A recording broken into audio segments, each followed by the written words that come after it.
Donc bonjour, il m'a été demandé par mes partenaires de vous faire une présentation sur tout ce qui est PVA. Donc au travers de 3 montages, je vais essayer de vous montrer comment j'utilise l'ensemble de la gamme, c'est-à-dire tout ce qui est stick, flocon, 13 PVA, appelé fil PVA, et sac solule. Donc voilà, je vais attaquer par un premier montage. On va attaquer par celui-là. Donc c'est un montage tout à fait classique, un clip, une matière articulée, un fluocarbone, un hameçon taille 6, une bouillette de 14 et un faux maïs, surmonté sur un cheveu souple. Donc la manière la plus simple d'utiliser la matière PVA et la plus ancienne aussi, ça sera le fil soluble. Donc le fil soluble, je pourrais au préalablement écher des bouillettes sur l'aiguille qui est prévue à cet effet pour gagner du temps tout simplement. On fait juste une boucle et on rabat les billes tout en les espaçant un minimum pour que l'eau puisse circuler entre les billes. Car bon, là on est actuellement fin février, les eaux sont à 8-9 degrés. Bon, on a la chance d'être dans le sud. Et si malgré d'avoir des PVA de bonne qualité, si on serre trop les billes, c'est pas ça peut arriver à ce que ça altère la dissolution. Donc moi je finis par 2 petits nœuds pour faire juste une petite butée pour éviter que ça casse au lancer. Ça peut arriver qu'on perde une bouillette lors du lancer. Donc c'est pas essentiel, mais bon, ça prend pas plus de temps. De toute façon au niveau présentation ça changera rien puisqu'il y a tout qui font. Donc voilà, on se retrouve avec une petite boucle. Voilà. Et qu'il nous suffit tout simplement de passer et de venir bloquer à l'hameçon pour délancer et jusqu'à 80-90 mètres, on est amplement bon et ça permet d'avoir une petite quantité d'appât toujours à proximité de l'hameçon. De toute façon, c'est la base du PVA, c'est d'avoir une petite quantité d'appât à proximité immédiate de l'hameçon. On peut couper les bouillettes en deux et les monter en papillon, donc tête bêche pour avoir plus de dissolution, parce qu'il y aura plus de surface de contact d'eau. Donc après c'est au choix, c'est au bon vouloir des pêcheurs de s'adapter. Donc là j'en ai mis 6. Donc moi sur mes cannes avec un plomb de 120-130 grammes, ça ne gêne amplement pas à atteindre une centaine de mètres. Après si je veux aller chercher plus loin, toujours dans le cas d'utilisation de ma tresse PVA, j'ai monté sur mon lit de corps 2 petites perles avec un émerillon que je peux régler parce que je sais, même si souvent je me pêche avec les mêmes distances, au moins je peux régler en fonction de mon bedding. Donc après je fais une ligature entre mon hameçon et comme je l'ai dit précédemment, la qualité des nœuds n'est pas super importante puisque de toute façon c'est du PVA. L'essentiel c'est que ça tienne, donc là c'est de la tresse PVA, donc oui on peut y aller hein, au lancer.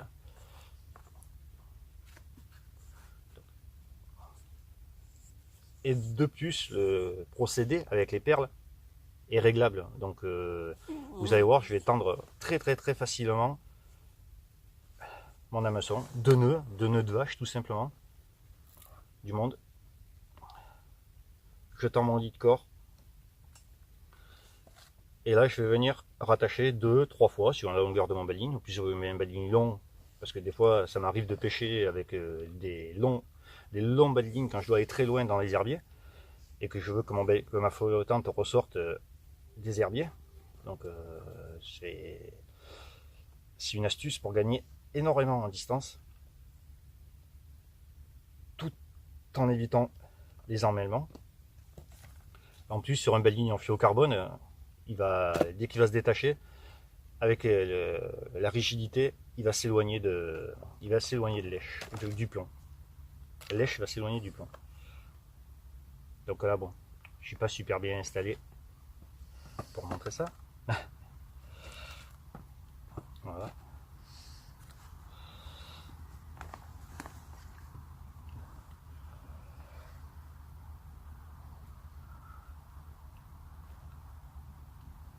Par contre, le seul gros inconvénient de faire ce montage, c'est qu'il faut en avoir toujours au moins d'avance. Parce que quand on prend un poisson, si on refait les ligatures sur un lit de corps qui est trempé, ben, ça tient pas. Voilà. Donc, je le sais parce que je me suis déjà fait avoir quelques fois. Donc, quand je pêche avec ce type de montage, généralement je mets pas 3 cannes avec ça, je mets vraiment une canne, c'est une canne à billes perdues sur des poissons qui sont en train de me narguer à 130, 140 voire plus, et qu'il faut vraiment leur pêcher dessus. Donc une canne sur le poisson qui saute, des fois ça peut faire la différence, juste avec un petit appât attractif. Donc là, juste une petite bouillette de 15 avec un petit maïs pour le côté visuel et augmenter la flottabilité de lèche et l'équilibre pour un meilleur engamage. Aussi simple. Bon, celui-là il veut pas, ça y est.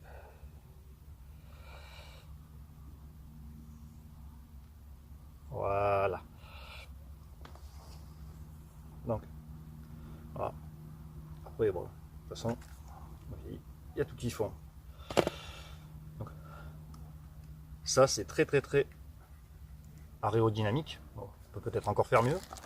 Mais bon, dans la rapidité, la simplicité, et sans utiliser des montages qui coûtent les yeux de la tête. Donc après, on prend des maïs, juste pour protéger lèche. Voilà. Et ça part très bien. Donc, et c'est parti. Donc voilà pour la première application sur le montage.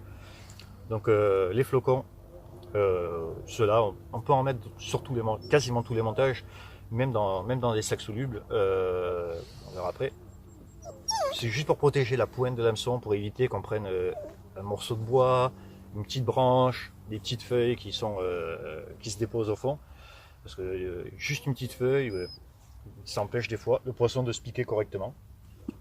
Donc, on va passer au deuxième montage. Je pense que c'est le montage le plus couramment utilisé actuellement par les carpistes. Donc, montage avec des sticks. Donc, pour les sticks, on a 3 tailles de sticks.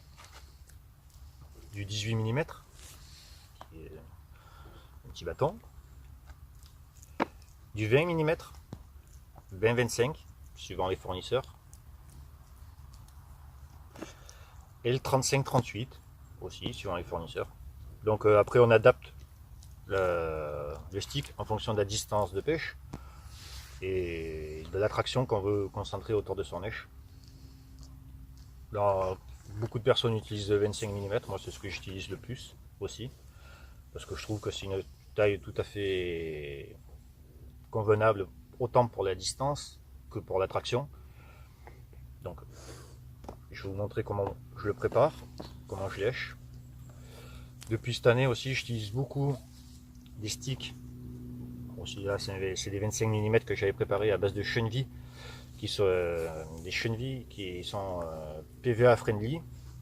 Donc, je les prépare largement à l'avance, ce qui me permet aussi d'éviter de faire des glaçons, parce que c'est quand même encombrant, la préparation est longue, ça demande beaucoup de matériel. Donc là, j'ai toujours une boîte avec moi là en l'occurrence c'est du chenille, ça existe aussi en Tiger. J'en ai toujours une boîte et en 2 minutes 30 j'ai fait mes 5 sticks pour pouvoir pêcher sur mon tapis de graines. Des fois ça peut faire la différence. Et c'est surtout pour concurrencer le glaçon. Et plus facile d'utilisation à mon goût. Donc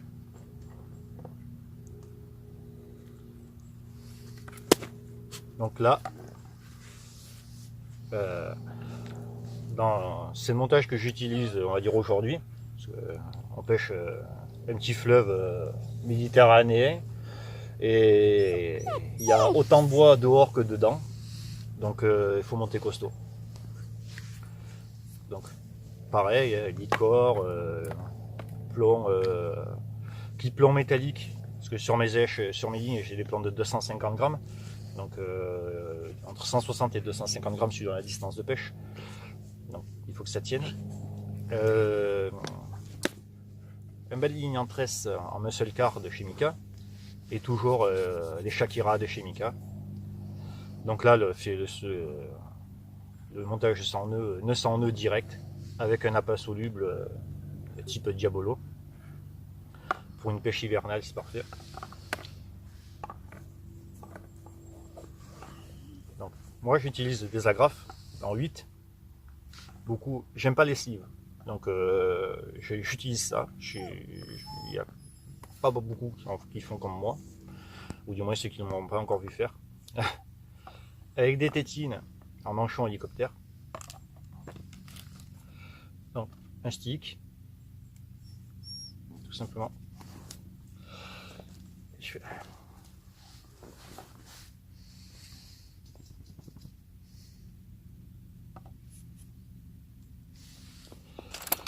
Donc là, je sais que je peux y aller tranquille parce que j'utilise le méthode mix déjà prêt, et c'est que de la farine. Par contre, si vous mettez des particules dans vos sticks, quand vous plantez, comme je viens de le faire, l'hameçon, parce que moi j'utilise des sticks qui sont durs, je tasse énormément mes sticks pour justement qu'il y ait la compression, et qu'au moment où ça explose, le fil soluble explose sous l'eau, ça crée une petite... un petit relâchement, et ça écarte un tout petit peu plus les particules autour de l'èche. Mais si vous utilisez, surtout comme j'utilise le chien de vie, que c'est que des particules, et j'enfonce l'hameçon doucement pour éviter que la pointe se plante dans une particule. Si j'avais mis des micro-graines dans mes sticks, ou des morceaux de bouillette coupés, ça le fait très très bien, parce que c'était très tendre et ça vient super bien prendre la pointe de l'hameçon, et on se retrouve avec un montage inopérant. Donc on prend des départs, on fait dans le vide, et quand on ramène, des fois ça y est encore, et des fois ça y est même plus, donc on comprend pas pourquoi. L'hameçon était piqué dans un morceau de bouillette du stick.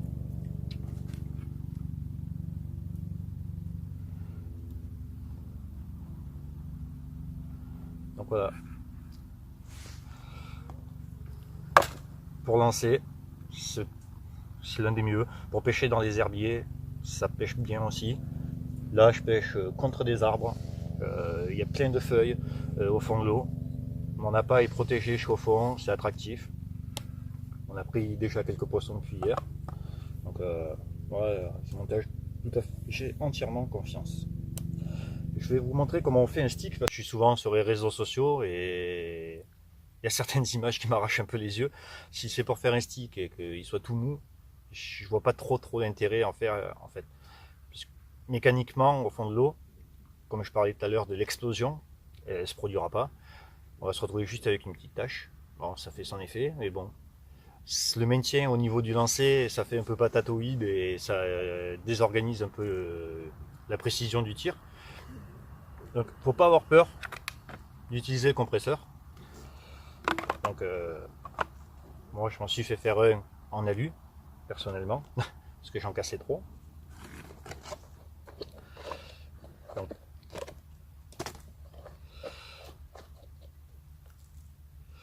les tubes sont transparents, c'est pour qu'on puisse voir à peu près où c'est qu'on en est.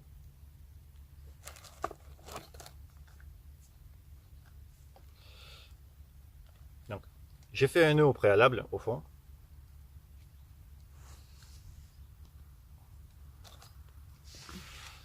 Voilà.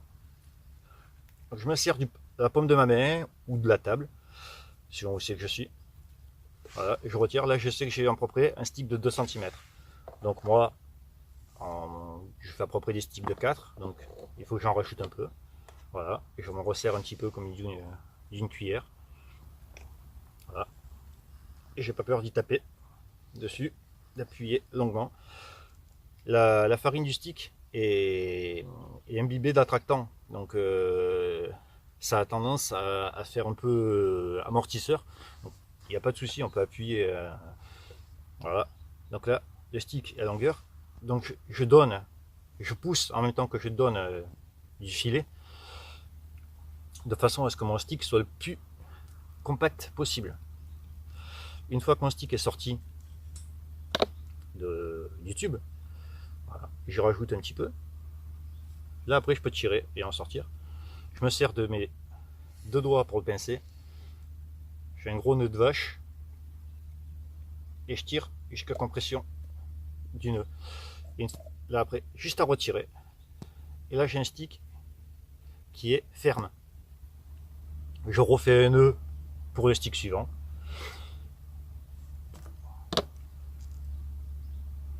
Voilà. Et le stick est fait. Ça prend 10 secondes à quelqu'un qui est habitué à faire des sticks en série. Donc quand je pêche comme là, que je les utilise, je les prépare un petit peu d'avance. Et après, de toute façon, on les met dans des seaux hermétiques et ça se conserve tout à fait bien.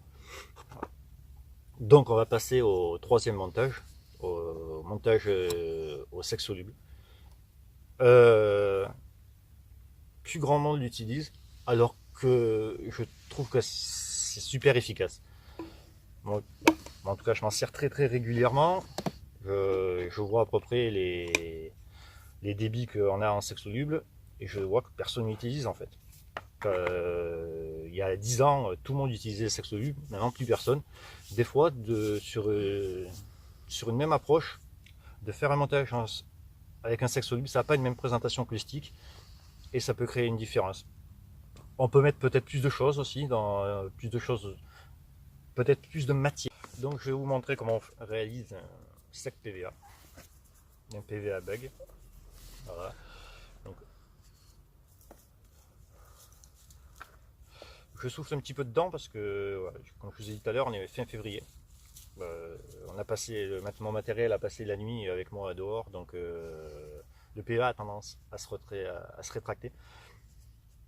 Au mois de dès que les températures remontent un petit peu, on n'a plus ce souci de rigidité de PVA. Bon, ça gêne à rien, c'est juste une histoire. Ça se présente mieux, c'est plus facilement on y travaille beaucoup plus facilement dedans. Donc pour au PVA, j'aime bien utiliser des plombs carrés parce que ça prend moins de place, c'est très compact. Au niveau de l'inertie, je trouve que c'est très valorisant pour le montage et ça glisse pas.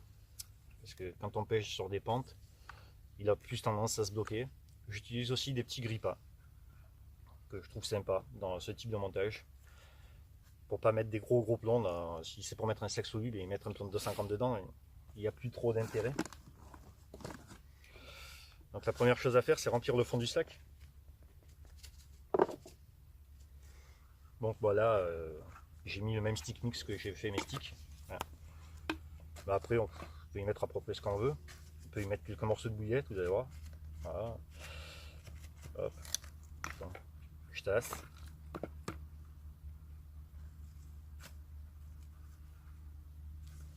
Hop là.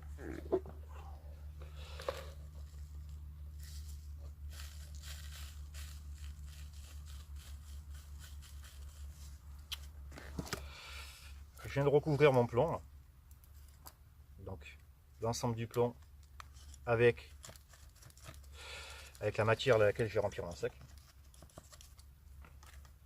Comme je vous ai dit tout à l'heure, si je veux, je peux y mettre un petit flocon pour être sûr que mon nèche ne soit pas prise.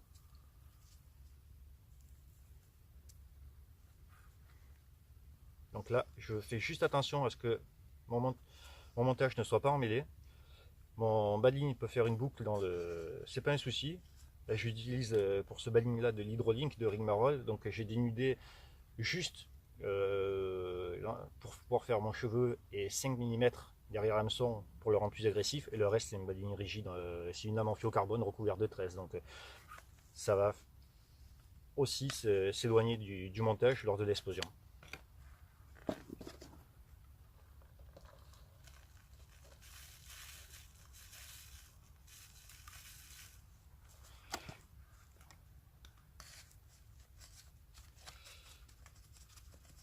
Donc là c'est du stick de particules stick bait. Là c'est du Robin Red. Oui, Robin Red. Auquel je mouille un petit peu avec le dip Diabolo Spice. Et après, donc la petite équilibrée, c'était une Double Diabolo. Donc équilibrée avec un hameçon de 6 de Shakira, ça va parfaitement. Voilà, et après, je mettrai quelques bouillettes au Cobra de la même gamme autour de mon appât. Ça suffit amplement pour une pêche hivernale. Donc voilà, je tourne une paire de fois. Voilà, on vient glisser.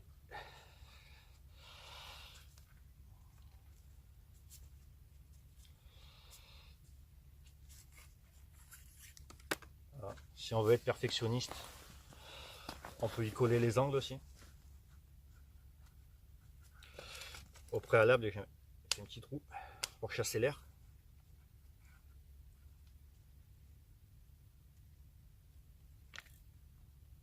On fait la même de l'autre côté.